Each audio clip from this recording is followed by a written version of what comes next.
Hi! Today we're going to read Chapter 6 of Shelter Pet Squad Merlin by Cynthia Lord, and the title is The Make-A-Match-A-Thon.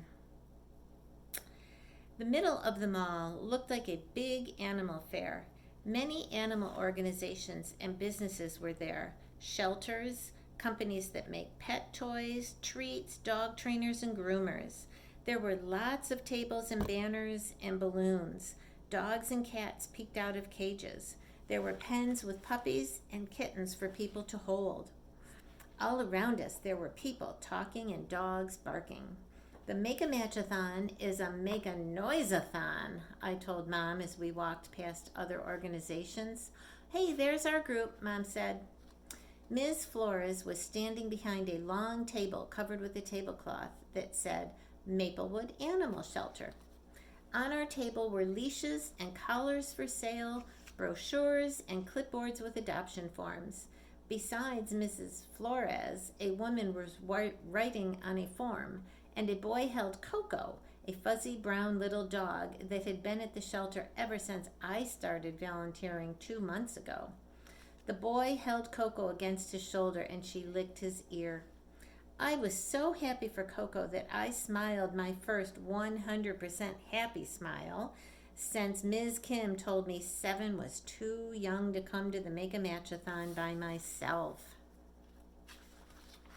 I'm so glad you're here, Susanna, she said, coming over to me. It wouldn't be Shelter Pet Squad without you. She handed me my Shelter Pet Squad name tag. Is Coco getting adopted? I asked, putting my name tag on. The boy looked like he loved Coco already. Yes, Ms. Kim grinned. Let's show her new family our signs. Mom and I followed Ms. Kim. On the way, I waved to Jada and Allie, who were showing some kids how to make catnip critters at another table. Thank you for adopting, Ms. Kim said to the woman and the boy. When you're done with the paperwork, we'd like to take your photo with Coco if that's okay. Susanna will show you some signs you can choose from. I flipped through the signs so the boy could pick one. I made this one, I said when I got to mine. I'll choose that one, the boy said.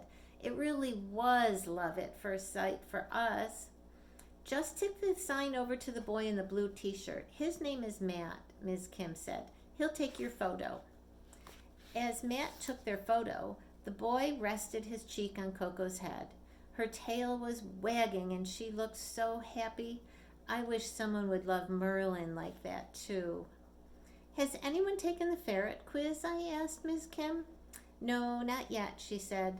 Lots of people have been interested in Merlin, but no one has been ready to adopt him.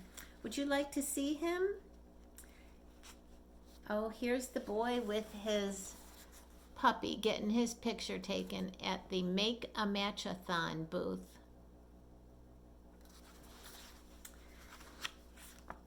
Merlin is in a pen at the end, and the ferret quiz is tucked in back.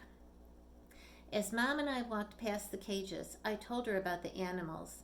This big dog is named Texas. He likes to bark. The yellow cat that's sleeping is Marmalade. The white cat is Peter. One time he sat on my lap so long that my leg fell asleep. And here's Merlin. His pen was a tall circular fence. Inside the pen was a litter box, a pet bed, food, water, a plastic igloo to hide in, and the toys I'd chosen. A lady with short hair was standing outside the pen, reaching down to scratch Merlin's back.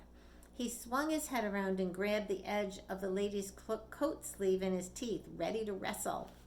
Hi, I said to the lady. Just to warn you, sometimes ferrets nip, but it's just their way of playing.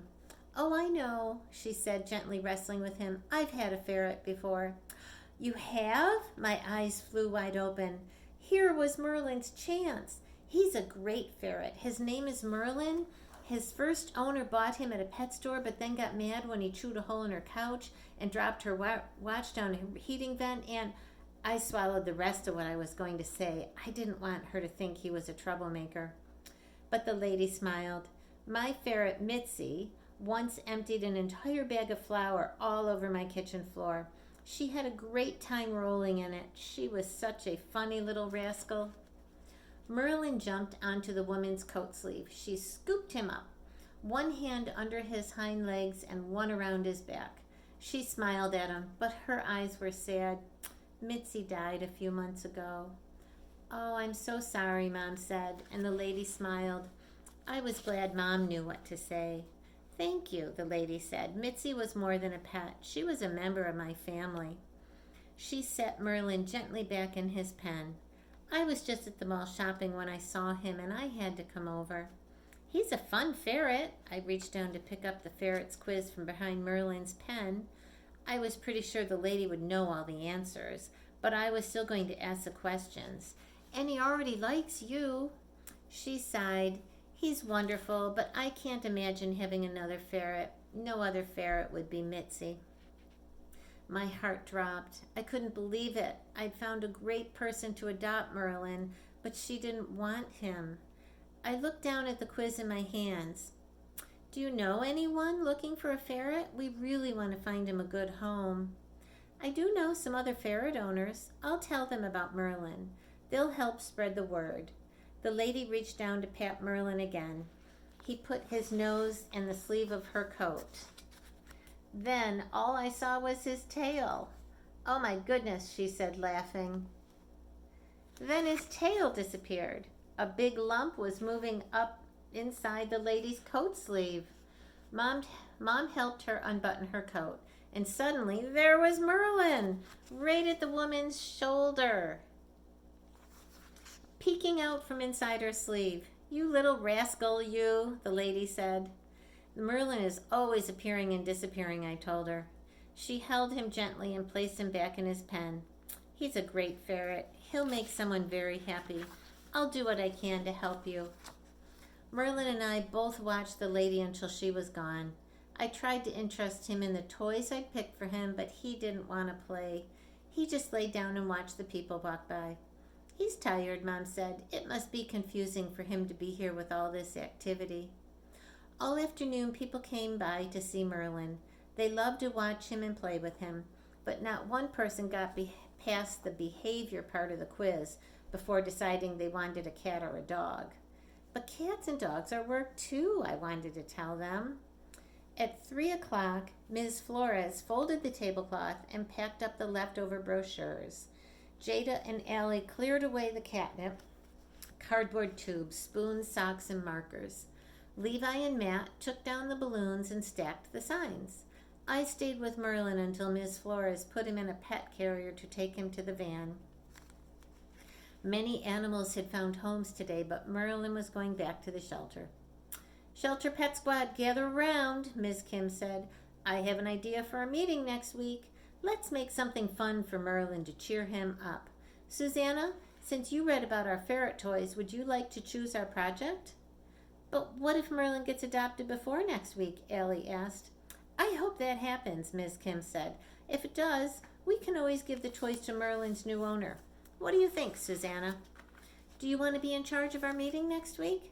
I grinned. Yes. Ms. Kim said the Make-A-Matathon was a big success. 22 animals from the shelter were adopted, including Marmalade, Peter, Texas, and Coco. Even the little hamster Gizmo found a new home with a girl and her dad. We had lots of photos for the shelter website of people holding our signs and their new pets. Many people chose It Was Love at First Sight, but no one chose Merlin. That's the end. Chapter 7 is called Good Surprises. See you next time.